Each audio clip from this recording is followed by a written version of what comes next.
بسم اللہ الرحمن الرحیم۔ ناظرین السلام علیکم، میں ہوں آپ کا میزبان صابر شاکر، وفاقی دارالحکومت اسلام آباد سے کچھ تازہ ترین اطلاعات اور اہم خبریں آپ سے شیئر کرتے ہیں۔ جب کوئی ٹیم میچ ہار رہی ہو اور اس کو اپنے ہارنے کا 100% یقین ہو تو پھر وہ کیا کرتی ہے؟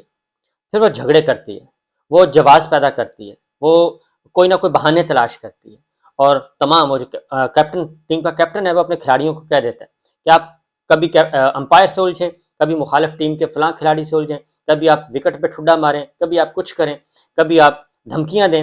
تو وہ باقاعدہ طور پہ اس میچ سے نکلنا چاہتا ہے، اور وہ چاہتی ہے ٹیم کہ ہم نے یہ میچ نہیں کھیلنا، کیونکہ کھیل لیں تو ہم ہار جائیں گے۔ اور خاص طور پہ یہ لڑائی پہلے زمانوں میں یہ لڑائی بالکل آخری اوورز میں ہوتی تھی، جب تھوڑا سا کھیل باقی ہوتا تھا اس وقت یہ صورتحال کشیدہ ہوتی تھی، اور یہ انڈیا اور پاکستان کے درمیان میں تو بہت ہی ہوتی تھی۔ اور باقی جو لوکل ہمارے اپنے کالجز اور اسکول اور یونیورسٹیز کے جو ٹورنامنٹس ہوتے تھے وہاں بھی یہ طریقہ اختیار کیا جاتا تھا، اور یہ کام جھگڑا فساد کر کے میچ کو ختم کروا دیا جاتا تھا کہ جناب ٹھیک ہے، میچ کا فیصلہ ہی نہیں ہوا۔ تو ابھی بھی یہ نواز شریف صاحب کا پرانا طریقہ ہے، نواز شریف صاحب کا، کسی اور کا نہیں، نواز شریف صاحب کا پرانا طریقہ ہے کہ جب وہ دیکھتے ہیں کہ وہ میچ ہار رہے ہیں اور میچ جیتنے کا کوئی چانس نہیں ہے، وہ پھر کیا کرتے ہیں، وہ امپائرز کو لڑواتے ہیں، وہ ججز کو لڑواتے ہیں، وہ ملٹری لیڈرشپ کے درمیان اختلافات پیدا کرتے ہیں، وہ ہر قسم کا اقدام کرتے ہیں۔ یہ ان کی پرانی سرشت ہے، ان کے دماغ میں یہ گھسا ہوا ہے اور ان کی پرانی اسٹریٹجی ہے، وہ یہ کام اب بھی کر رہے ہیں۔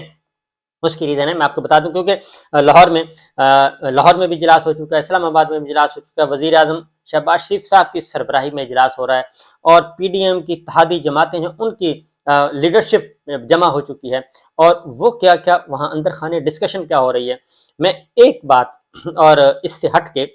پاکستان پیپلز پارٹی کو، آصف علی زرداری صاحب کو بہت اچھی طرح پتہ ہے کہ ان کے ساتھ کیا کھیل کھیلا جا رہا ہے، اور نواز شریف صاحب اس وقت کیا کھیل کھیل رہے ہیں، یہ بہت اچھی طرح معلوم ہے زرداری صاحب کو اور پاکستان پیپلز پارٹی کی ایلڈر لیڈرشپ کو، نوجوان کو نہیں، ایلڈر لیڈرشپ کو بہت اچھی طرح پتہ ہے کہ ہو کیا رہا ہے۔ اس کی ریزن میں آپ کو ایک خبر سناتا ہوں، خبر ہے، اور اس کے بعد آپ موجودہ جو اس وقت چل رہا ہے سیاسی منظرنامہ، اور جو اس وقت آنریبل ججز پہ، سپریم کورٹ آف پاکستان پہ حملہ ہوا ہے، اور ججز کو تنقید کا نشانہ بنا رہا ہے، ججز کو تقسیم کیا جا رہا ہے، اور یہ میرے جج اور یہ میرے جج، یہ جو کیا جا رہا ہے، عدالتوں کے بائیک آؤٹ کی دھمکی دی جا رہی ہے، یہ سارے کا سارا معاملہ ہے کیا؟ کیونکہ یہ ہیں ہارے ہوئے کھلاڑی، جو ہے نا، ہارے ہوئے کھلاڑی، ان کے پاس یہی طریقہ رہ جاتا ہے، جو ہارا ہوا ہے وہ یہی کرتا ہے، وہ جھگڑے کرتا ہے، وہ لڑائیاں کرتا ہے، وہ میچ کے بائیک آؤٹ کی کوشش کرتا ہے، وہ امپائرز کو ساتھ ملانے کی کوشش کرتا ہے، امپائرز اگر ساتھ نہ مل رہے ہوں تو پھر وہ یہ کام کرتا ہے۔ ایک خبر ہے، اور یہ خبر ہے 90s کی، یعنی جب 96 97 کی یہ خبر ہے، جب سپریم کورٹ پہ حملے سے پہلے کے واقعات ہیں۔ ایک ہے، اور ہے بھی روزنامہ جنگ کی، روزنامہ جنگ، میر شکیل الرحمان صاحب، میر خلیل الرحمان صاحب، کیا مایہ ناز اخبار ہے، کیا کہتے ہیں؟ وہ کہتے ہیں جی کہ نواز شریف نے مقدموں سے بچنے کے لیے ججوں کو آپس میں لڑایا۔ یہ محترمہ بے نظیر بھٹو کا سٹیٹمنٹ ہے، اور یہ چھپا ہے جی 4 کالم، 3 کالم خبر ہے یہ۔ نواز شریف نے مقدموں سے بچنے کے لیے ججوں کو آپس میں لڑایا، محترمہ بے نظیر بھٹو۔ اب اگلی خبر، اگلی اس کے نیچے میں آپ کو دکھا بھی دوں گا، عابد حسن منٹو اور وکلا تنظیموں کی طرف سے سپریم کورٹ کی وحدت کے لیے کوششیں قابل تحسین ہیں، امید ہے وہ کامیاب رہیں گے، محترمہ بے نظیر بھٹو۔ یہ ایک خبر ہے۔ اب آپ آ جائیں آج کے زمانے میں، یہی ایگزیکٹ یہی کام نواز شریف صاحب کر رہے ہیں۔ مشہور زمانہ کیس تو ہے ہی ہے، وہ 1997 سپریم کورٹ پر حملہ، چیف جسٹس سجاد علی شاہ صاحب کو ہٹایا گیا، اور 2 آنریبل ججز، اس وقت کے 2 ججز کو انہوں نے انگیج کیا، اور 2 ججز کو انگیج کر کے ایک آرڈر پاس کروایا، ایک آرڈر پاس کروانے کے بعد پھر اس کے بعد اگلا کام کیا۔ اور یہ سارے کام، یہ سب کچھ کیوں کیا تھا سپریم کورٹ پر حملہ، یہ میں ایک الگ داستان ہے۔ بہرحال یہ میں نے آپ کو خبر بتائی، اور اب آ جائیں موجودہ تناظر میں، موجودہ حالات میں۔ یہی موجودہ حالات ہیں، اس وقت یہ پھڑپھڑا رہے ہیں، مقدمہ یہ ہار چکے ہیں، ان کو پتہ ہے، ان کو بہت اندر، اب یہ باہر تو آ کے انہوں نے بہت زیادہ بڑھ کے ماری ہیں۔ مولانا فضل الرحمان صاحب نے فیصلے سنائے ہیں باہر نکل کے، انہوں نے کہا ہے کہ جی کیا شہباز شریف صاحب وزیر اعظم، اندازہ کریں آپ، اور صورت حال وہی ہے، اس وقت نواز شریف صاحب وزیر اعظم تھے، آج شہباز شریف صاحب وزیر اعظم ہیں، بھائی وزیر اعظم۔ نواز شریف صاحب اس وقت مفرور ہیں، مطلوب ہیں، سزا یافتہ ہیں، مجرم ہیں، اور اس لیے وہ تو باہر بیٹھے ہیں، اور شہباز شریف صاحب وزیر اعظم ہیں، اور جو کام اس وقت نواز شریف صاحب کر رہے تھے بطور وزیر اعظم، وہی کام آج شہباز شریف صاحب کر رہے ہیں بطور وزیر اعظم۔ شہباز شریف صاحب کی صدارت میں اجلاس ہوتا ہے، اور اس اجلاس میں وہ کیا فرماتے ہیں؟ وہ کہتے ہیں کہ جسٹس قاضی فائز عیسیٰ صاحب والا بینچ کا فیصلہ جو ہے اس کو امپلیمنٹ کیا جائے۔ 2 رکنی بینچ کا جو فیصلہ ہے 2 ممبرز کا، اور ایک آنریبل جج نے اختلاف کیا اس کو، جس کو سپریم کورٹ آلریڈی فارغ کر چکی ہے، 5 ممبرز بینچ آلریڈی اس کو فارغ کر چکا ہے اور سرکولر جاری ہو چکا ہے۔ اس کی ریزن ہے کہ چیف جسٹس آف پاکستان کے بارے میں سو موٹو کا اختیار وہ واضح طور پہ حکم صادر ہو چکا ہے، اور 5 رکنی بینچ کا، لیکن شہباز شریف صاحب اس 2 رکنی بینچ کو جس کا کوئی وجود نہیں ہے اس پہ کہتے ہیں اس پہ عمل کریں۔ نواز شریف صاحب بھی یہی کہتے تھے اس وقت وزیر اعظم کہ جناب اس کوٹا والے بینچ کے فیصلے کو لاگو کیا جائے، اور جب انہوں نے کہا کہ یہ لاگو نہیں ہو رہا تو اس وقت سپریم کورٹ پہ حملہ کروا دیا۔ تو آج بھی ایگزیکٹ وہی ہو رہا ہے۔ تو وزیر اعظم شہباز شریف صاحب کی صدارت میں اجلاس ہوتا ہے، اور اس کے بعد وہ اعلامیہ جاری کرتے ہیں کہ جناب نمبر 1 یہ کہ یہ فل بینچ نہیں سنے گا کیس، اور یہ چیف جسٹس آف پاکستان بھی الگ ہو جائیں اس معاملے سے، اور 2 آنریبل ججز باقی بھی الگ ہو جائیں اس معاملے سے، یعنی سپریم کورٹ آف پاکستان کا جو کنٹرول ہے وہ وزیر اعظم ہاؤس کو دے دیا جائے اور وزیر اعظم آفس کو دے دیا جائے، اور وہاں پہ وزیر اعظم کے جو پرنسپل سیکرٹری ہیں وہ شہباز شریف صاحب کی ہدایت پہ بینچ بنائیں، بینچ تشکیل دیں، اور وہ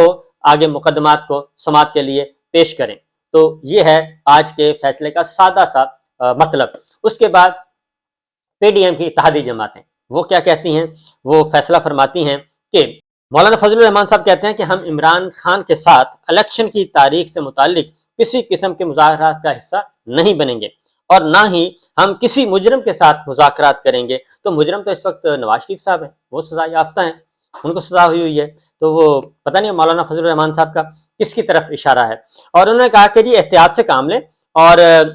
فریق بن کر کردار نہ کریں، اور سپریم کورٹ کو متحد رہنا چاہیے، لہٰذا یہ سب کے سب اب کہہ رہے ہیں کہ فل کورٹ بنائیں، اور اس بینچ کو سننے کا اختیار نہیں ہے۔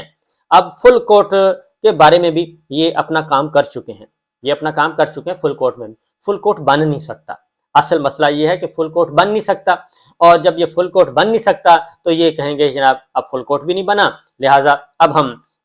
اس کام کو جاری و ساری رکھیں، کیونکہ اب وہ جواز وہی فتح کر رہے ہیں، یعنی کہ کورٹ روم کے اندر آرگومنٹس نہیں دے رہے، کورٹ روم کے باہر جو ہے وہ یہ سیاسی تقریریں کر رہے ہیں، اور کہا جا رہا ہے کہ آئین کا تقاضا ہے کہ 90 دن میں انتخابات کروائے جائیں۔ یہ آئین کا تقاضا اس وقت کیوں نہیں تھا جب یہ عدالت ایک عامر پرویز مشرف کو 3 سال میں الیکشن کروانے کی اجازت دے رہا تھا۔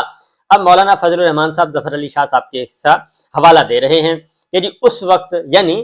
یہ کہہ رہے ہیں کہ ہم، اب اندازہ کریں آپ، غور سے سننے والی بات ہے کہ کہہ رہے ہیں کہ جس طریقے سے جنرل پرویز مشرف ڈکٹیٹر، فوجی مارشل لا ڈکٹیٹر کو سپریم کورٹ نے یہ اختیار دیا تھا، پی سی او ججز نے جو اختیار دیا تھا کہ آپ 3 سال کے لیے کنٹینیو کریں، تو یہ سپریم کورٹ بھی ہمیں سمجھے کہ ہم نے مارشل لا لگا دیا ہے، ہم ڈکٹیٹر ہیں، ہم مارشل لا ایڈمنسٹریٹر ہیں، ہم جمہوریت پسند نہیں ہیں، یہ حکومت جمہوریت والی نہیں ہے، ہمیں پرویز مشرف کی طرح کا مارشل لا سمجھا جائے اور ہمیں 3 سال دیے جائیں۔ یہ مولانا فضل الرحمان صاحب، پی ڈی ایم کی جماعتیں جس میں پاکستان پیپلز پارٹی شامل ہے، جس پیپلز پارٹی کی قائد محترمہ بے نظیر بھٹو جنہوں نے اپنی جان قربان کی، وہ یہ کہہ رہی ہیں کہ نواز شریف صاحب کا وتیرہ ہے کہ یہ ججز کو آپس میں لڑاتے ہیں، اور وہ اس لیے لڑاتے ہیں کہ مقدمات سے بچنا ہوتا ہے۔ یہ ہے ان کا مثال کہ مشرف صاحب یہ اپنے آپ کو کہہ رہے ہیں کہ جی ہم منتخب حکمران نہیں ہیں، ہم جائز حکومت نہیں، ہم ناجائز حکومت ہیں، ہمیں پرویز مشرف، جنرل پرویز مشرف کی طرح کا مارشل لا والی حکومت سمجھی جائے، اور سپریم کورٹ جیسے اس وقت پی سی او ججز نے 3 سال دیے تھے، ہمیں بھی 3 سال دیے جائیں۔ یہ ہے ان کا خبث، یہ دماغ میں جو ان کا بھرا ہوا ہے یہ ہے۔ اندازہ کر لیں آپ کہ یہ ہے اس کی وجہ، ان کو پتا ہے کہ آئین میں 90 دن ہی ہیں، آئین میں 90 دن ہیں، 90 دن سے زیادہ نہیں ہے۔ یہ مولانا کو بھی پتا ہے، یہ شہباز صاحب کو بھی پتا ہے، یہ نواز صاحب کو بھی پتا ہے، یہ مریم صاحبہ کو بھی پتا ہے، یہ ایم کیو ایم کو بھی پتا ہے، یہ پاکستان کے بچے کو پتا ہے۔ اب یہ یہاں تک پہنچ چکے ہیں کہ جناب ہم نے نہیں کھیلنا، نہ ہی مذاکرات کرنے ہیں، نہ ہی ہم نے کھیلنا ہے، نہ ہی اس چیف جسٹس آف پاکستان کی آئینی عہدہ ہے ان کو تسلیم کرنا ہے، نہ ہی ہم نے سپریم کورٹ کو تسلیم کرنا ہے۔ لہٰذا یہ سارے باہر نکلیں، ہم اپنی پسند کے سپریم کورٹ لے کے آئیں گے اور وہ فیصلے کرے گی۔ لیکن اس سے ہٹ کے کیا یہ اس مقصد میں کامیاب ہو جائیں گے؟ اصل مسئلہ یہ ہے، کیا یہ اس مقصد میں کامیاب ہو جائیں گے؟ بالکل نہیں ہوں گے، بالکل نہیں ہوں گے، سوال ہی پیدا نہیں ہوتا۔ اس کی ریزن ہے کہ اگر ملک میں جمہوریت ہے، آئین ہے جو کہ ہے، اور عدلیہ ہے جو کہ ہے، اور عدلیہ بہت مضبوط ہے، ان کا خیال ہے کہ عدلیہ مضبوط نہیں ہے، عدلیہ بہت مضبوط ہے، تو یہ اب یہ کر رہے ہیں، تو یہ سارا کچھ ان کا جی ملیا میٹ ہوگا۔ وزیر اعظم شہباز شریف صاحب جو ہیں وہ وزیر اعظم کے طور پہ سپریم کورٹ آف پاکستان کے خلاف، آئین کے خلاف بغاوت کر رہے ہیں، بغاوت کر رہے ہیں آئین کے خلاف۔ وزیر اعظم، سٹنگ وزیر اعظم، جیسے نواز شریف صاحب نے کی تھی اس وقت، اور اب بھی یہ کر رہے ہیں۔ اور اب کیا ہوگا اس کے بعد؟ اگلی بات جو بتا دوں کہ ایک دن گزر گیا، انہوں نے کوئی فیصلہ نہیں کیا، ابھی ایک دن باقی ہے،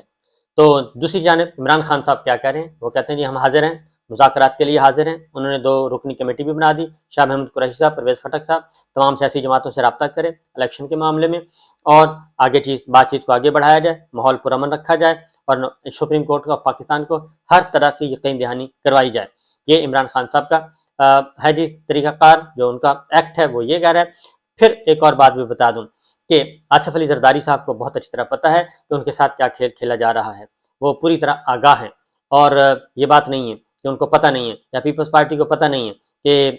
ان کو بھی ساتھ ہی مائنس کرنے کا ارادہ ہے، ان کو بھی ساتھ ہی دیوار سے لگانے کا ارادہ ہے، ان کو بھی کیا جائے گا، جو بھی کیا جائے گا ان کو بھی کیا جائے گا۔ تو ان کو بہت اچھی طرح اندازہ ہے، اس لیے بلا لیا گیا ہے فاروق ایچ نائک صاحب کو دبئی میں، آصف علی زرداری صاحب نے، اور انہیں کہا ہے کہ آئیں ذرا آ کے ڈسکشن کرتے ہیں۔ اور فاروق ایچ نائک صاحب کو بھی پتہ ہے بہت اچھی طرح، اور وکلا کو بھی پتہ ہے کہ یہ جو بھی جس طرف یہ جا رہے ہیں، پی ایم ایل این جا رہی ہے، نواز شریف صاحب خاص طور پہ شریف خاندان جس طرف لے کے جا رہا ہے معاملات کو، اور ان کے ساتھ مولانا ہیں، یہ ملک کو لے کے جا رہے ہیں، مارشل لا لگوانا چاہتے ہیں، ایمرجنسی لگوانا چاہتے ہیں، یہ سپریم کورٹ پر ایک اور حملے کی تیاری کر رہے ہیں۔ تو پاکستان پیپلز پارٹی کو اس کا حصہ نہیں بننا چاہیے، اور اسی لیے فاروق ایچ نائک صاحب کو بلایا ہے زرداری صاحب نے اپنا دبئی میں، اور وہاں سے وہ کریں گے مشورہ، اور وہ آئیں گے پھر منڈے کو۔ تو زرداری صاحب دبئی میں کیوں بیٹھے ہیں؟ یہ بھی ایک سوچنے کی بات ہے کہ علاج ان کا اپنی جگہ، لیکن جب بھی کوئی کروشل ٹائم ہوتا ہے تو زرداری صاحب ملک سے باہر ہوتے ہیں، اور باہر بیٹھ کے وہ صلاح مشورہ کرتے ہیں، اور اپنے رہنما کو وہاں بلاتے ہیں۔ یہ بھی ایک سوچنے کی بات ہے، ایسا کیوں ہے؟ کیا زرداری صاحب کو کوئی درون خانہ کچھ خبروں کا علم ہے؟ یہ ہے امپورٹنٹ بات، اس پہ ضرور غور کرنا چاہیے۔ اور اگلی بات، یہ جو آج دھمکیاں دی ہیں پیرالل، وکلا ایک جاندار تحریک ایک منظم کر چکے ہیں، وکلا ایک جاندار تحریک پلان کر چکے ہیں، اور اگر انہوں نے کوئی ایسی ویسی کی بات اور چیف جسٹس آف پاکستان یا سپریم کورٹ آف پاکستان پہ یا عدلیہ پہ، اعلیٰ عدلیہ پہ، ہائی کورٹس پہ کوئی ایسا ایکٹ کرنے کی کوشش کی، تو وکلا ایک ہی دن 24 گھنٹے کے اندر جیم پیک کر دیں گے، ہڑتال کریں گے، اور پہلی کال ہی اتنی سخت ہوگی کہ ان کے ہوش ٹھکانے آ جائیں گے۔ ابھی بہت وقت ہے، تو اس لیے جناب پریشان نہیں ہونا، یہ پھڑپھڑا رہے ہیں اور کوششیں کر رہے ہیں۔ باقی خبریں انشاءاللہ اگلے ولاگ میں بتاؤں گا، کچھ امپورٹنٹ چیزیں ہیں جو کہ ہیں وہ آپ کو بتاؤں گا اس کے بعد، کیونکہ نواز شریف صاحب کا پلان کوئی اتنا سادہ نہیں ہے، یہ بہت خطرناک کھیل کھیل رہے ہیں۔ اجازت دیجیے، اللہ حافظ۔